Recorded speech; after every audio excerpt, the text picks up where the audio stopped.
State Board of Education yesterday voted to defy Governor Morrisey's executive order and instead go along with the state law when it comes to religious vaccine exemptions. Now, the state board will instruct county boards to stick with not allowing for religious exemptions. Anna Saunders joins us live in the studio right now. And Anna, where does this now leave things?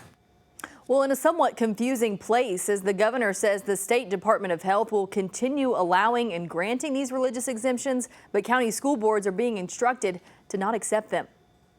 With the State Board of Education voting to continue with state law and not follow Governor Patrick Morrisey's executive order, ACLU legal director Aubrey says their lawsuit challenging the legality of the executive order still stands and could now be used to provide some clarity between the differing state entities. I think that there's a lot still to be learned about what this means practically for students. It opens questions about what it means for students who have exemptions that the governor says are valid and the school board is saying they aren't. And I think until those questions are answered, our lawsuit still has an important role to play. As the state school board will now advise counties to not allow for religious exemptions for childhood vaccines, Kanawha County putting out this statement today saying, quote, Kanawha County Schools is committed to ensuring the health and safety of all students while adhering to state and federal laws. As such, we will follow what the law dictates regarding vaccine exemptions. We respect the legal process in place and will continue to comply fully with guidance provided by the West Virginia Department of Education. During yesterday's state board meeting, Patrick Morrisey's general counsel spoke during public comment to say there have been misunderstandings about this, that the executive order is about extending the West Virginia Religious Freedom Restoration Act.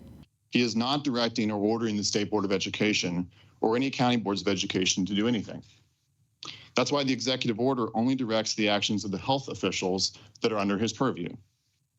But he is asking for your partnership and support in applying the Equal Protection for Religion Act that has been on the books since 2023.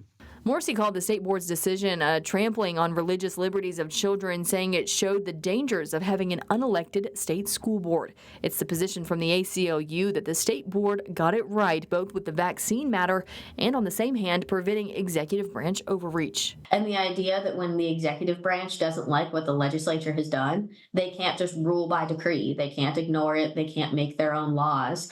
And I think that the decision by the Board of Education to uphold the law is an important, indictment of that mindset that says that you can just, get what you want by sheer force of will, which is not how democracies work. Now, currently, Kanawha County has received 2 exemptions. I reached out to other counties too. Jackson County telling me the same thing, that they have only received 2 so far. Live in the studio, Anna Saunders, Eyewitness News.